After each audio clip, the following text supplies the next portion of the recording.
Fresh Morning.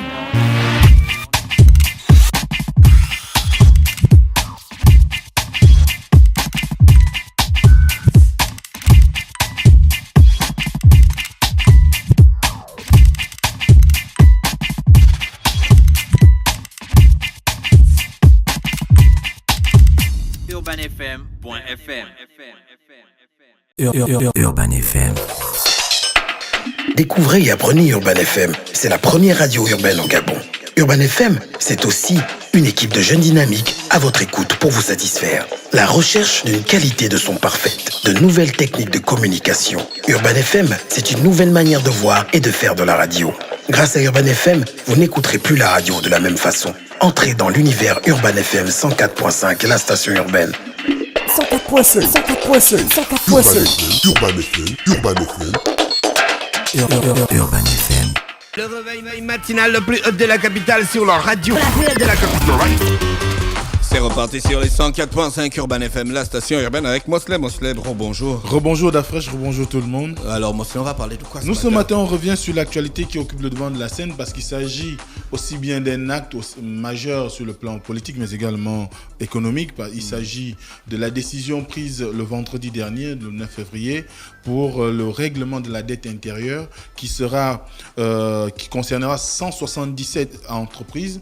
C'est quelque chose d'assez important pour un montant de l'ordre de 310 milliards de francs CFA, pour une dette intérieure qui se tourne autour de 420 milliards de francs CFA. C'est considérable. C'est considérable. C'est considérable parce que beaucoup de personnes, lorsque on essaye un peu d'analyser, beaucoup de personnes trouvent que c'est une décision qui est d'autant plus salutaire dans la mesure où vous connaissez le contexte économique actuel de notre pays, de notre société. Les entreprises, notamment les PME gabonaises, ont eu à monter plusieurs fois au créneau pour pouvoir demander à l'État de pouvoir de parvenir à régler cette dette-là.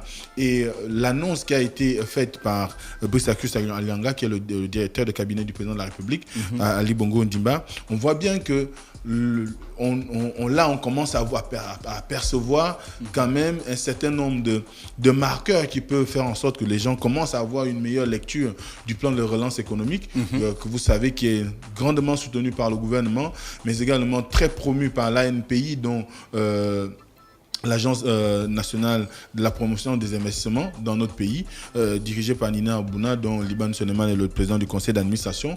Vous savez que c'est dans l'ambition de faire en sorte que les entreprises puissent trouver une bouffée d'oxygène, on puisse permettre aux entreprises de parvenir à pouvoir créer du moins de nouveaux emplois et faire en sorte qu'ils peuvent continuer à exercer un certain nombre d'activités. On peut d'abord écouter la déclaration. La déclaration du directeur de cabinet du président. Exactement. D'accord, ne bouge pas, voilà, ça c'est positionné, c'est disponible direct là, voilà, on va faire ça comme ça. Ok.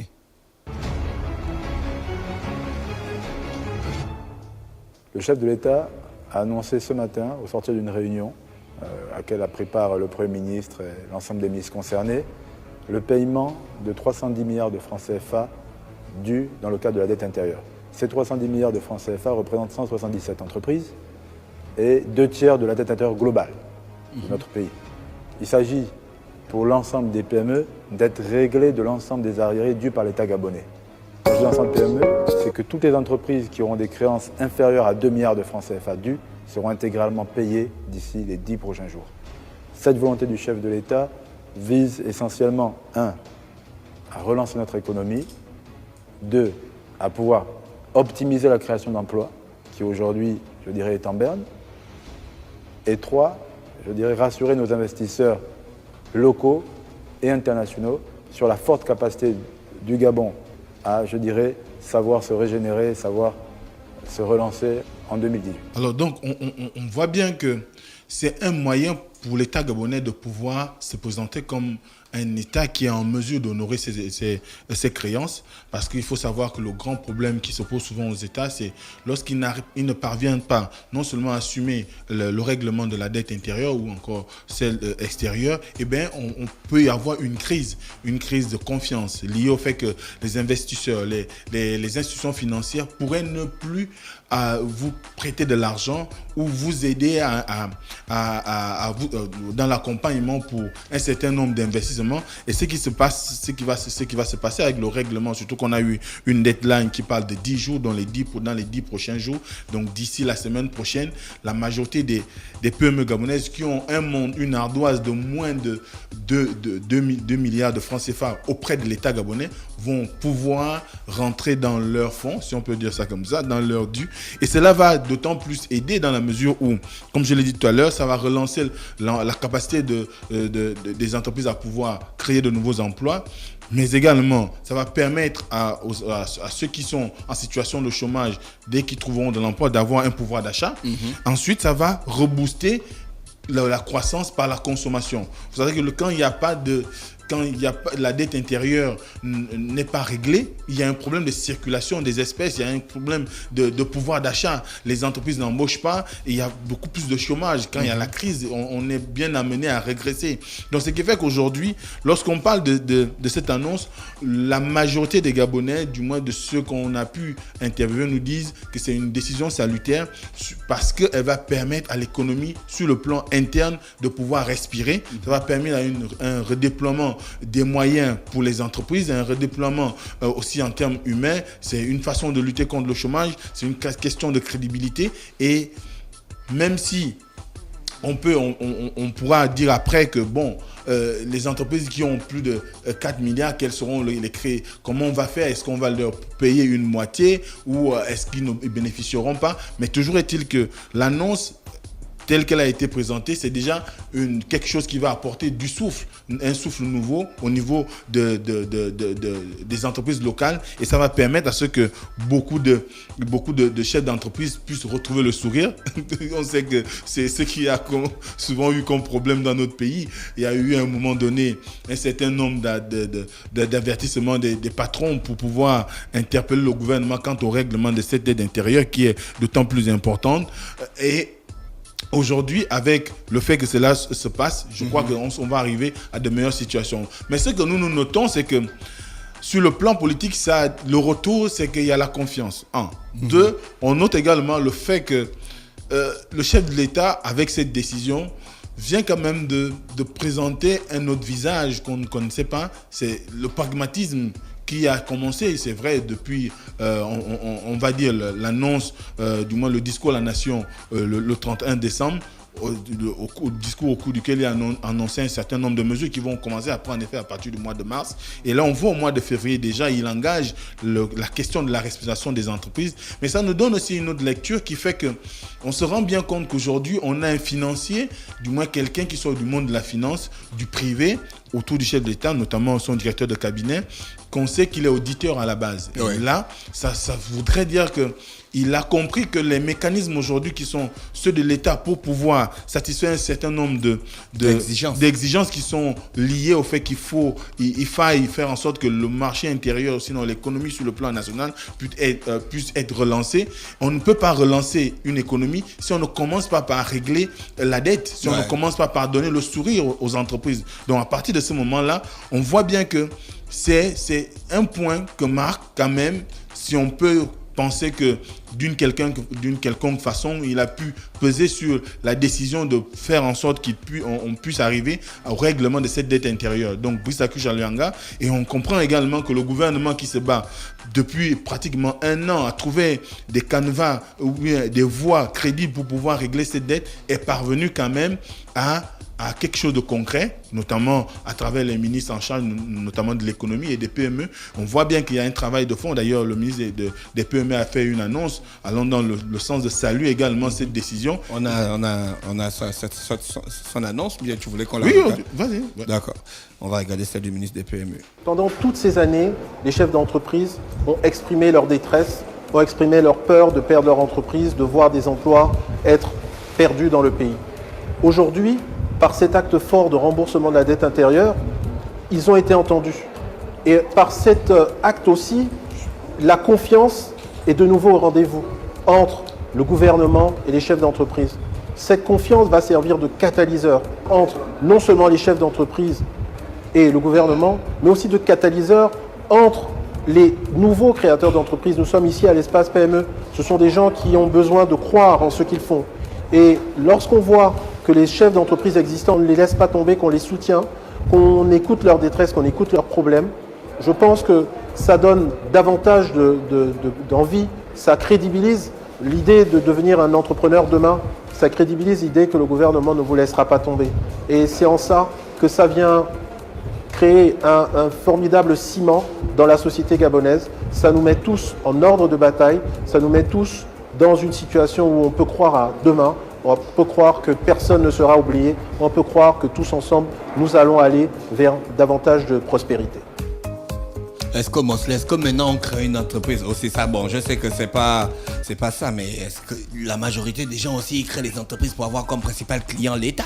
C'est normal qu'on se retrouve aussi dans ce genre de situation parce que l'État ne paye pas comme un client lambda. Ouais.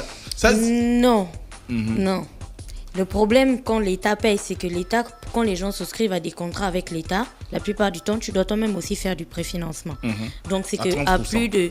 Parfois, c'est supérieur à ça. Les entrepreneurs, et là, c'est quand je dis des entrepreneurs, même les grosses entreprises, sont obligés d'aller revoir leur banque qui leur prête de l'argent pour qu'ils puissent réaliser les travaux que l'État demande. Ouais, et ensuite, ils se retrouvent dans... aussi de ces petites entreprises-là.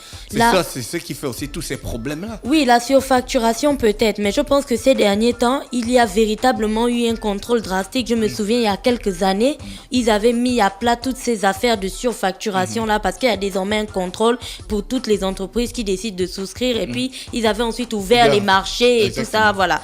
Donc, le problème, c'est ça, c'est que l'entrepreneur va se retrouver avec deux soucis. Premièrement, tu as la banque qui te demande de rembourser. Donc, quand tu rembourses, tu vas rembourser sur tes fonds propres, ce qui vide les caisses. Mais en plus, l'État n'a toujours pas payé. Donc, tu es obligé de mettre une bonne partie de tes employés en chômage technique en attendant que l'argent rentre. Or, s'ils ne travaillent pas, il n'y a pas d'argent.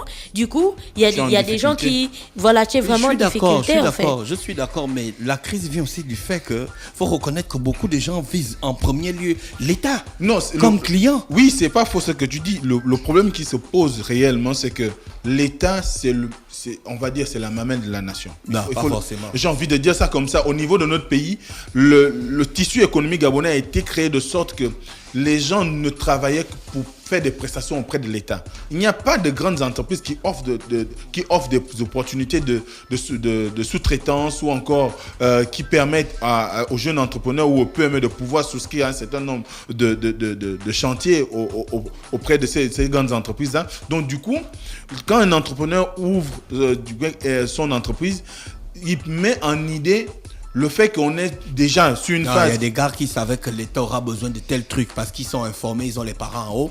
Et puis après, le lendemain matin, il va créer une entreprise. Il va créer vite une entreprise parce qu'il sait qu'il peut bénéficier du marché là par rapport au fait que son parent est positionné en réalité, la décision. C'est là on appelle ça du déni d'initié. Ben ça a beaucoup existé. Oui, ça a beaucoup existé. Ça, c'est pas faux. Mais ce qu'il faut savoir, et c'est là où je... Donc, les autorités doivent être vigilantes. Je crois que les autorités sont de plus en plus vigilantes dans la mesure où depuis qu'on a mis en place la BOP, la budgétisation pour objectif de programme, et depuis que Monsieur Otando est quand même là depuis pratiquement 1 an et demi, les retours que nous avons, c'est que de plus en plus, c'est vraiment facture par facture, c'est-à-dire on fait la vérification facture par facture, c'est-à-dire une facture n'est pas validée si on ne comprend pas le processus, non seulement d'acquisition du marché, des travaux engagés, quel est l'état du chantier et si le service a été fait dans les normes. Donc, je crois qu'aujourd'hui, si on a décidé de régler cette dette, c'est parce que l'État est parvenu à avoir une meilleure lecture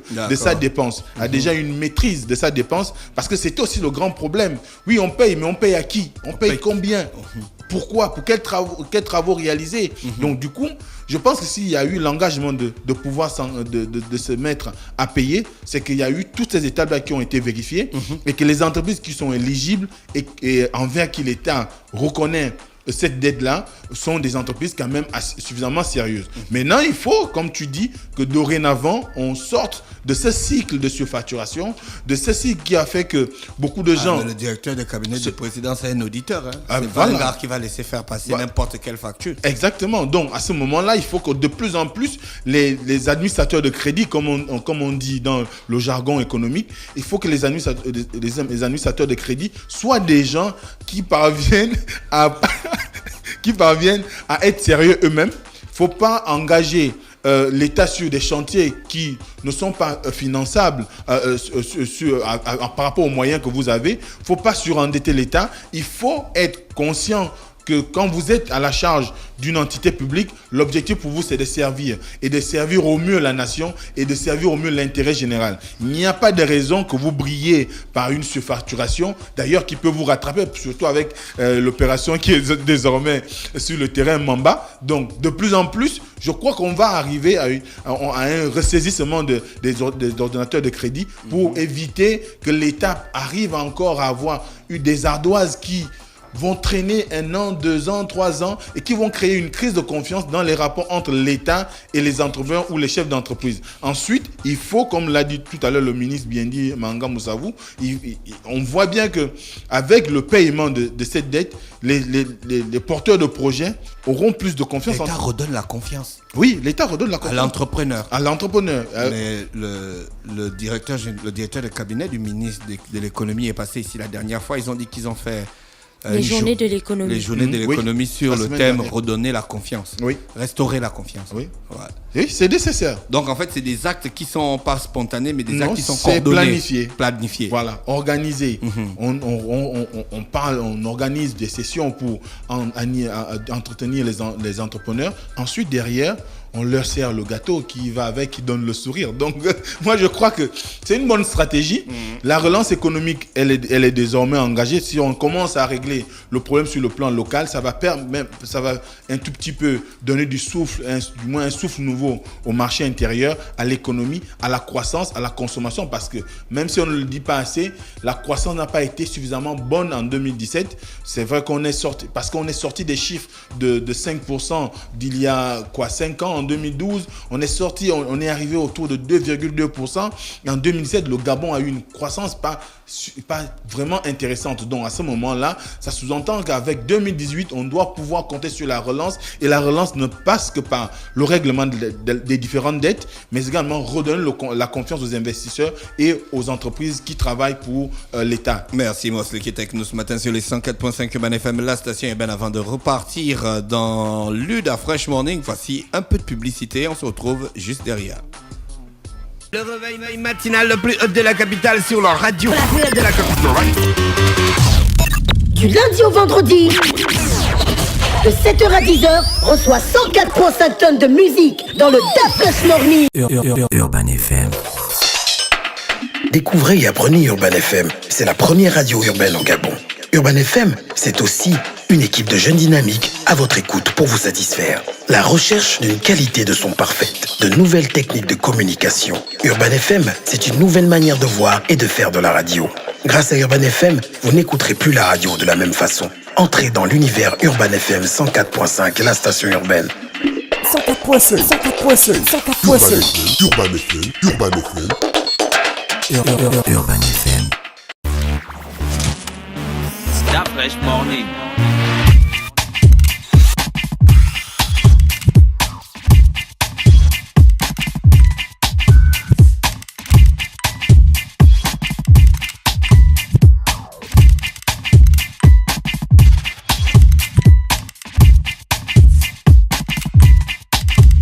UrbanFM.fm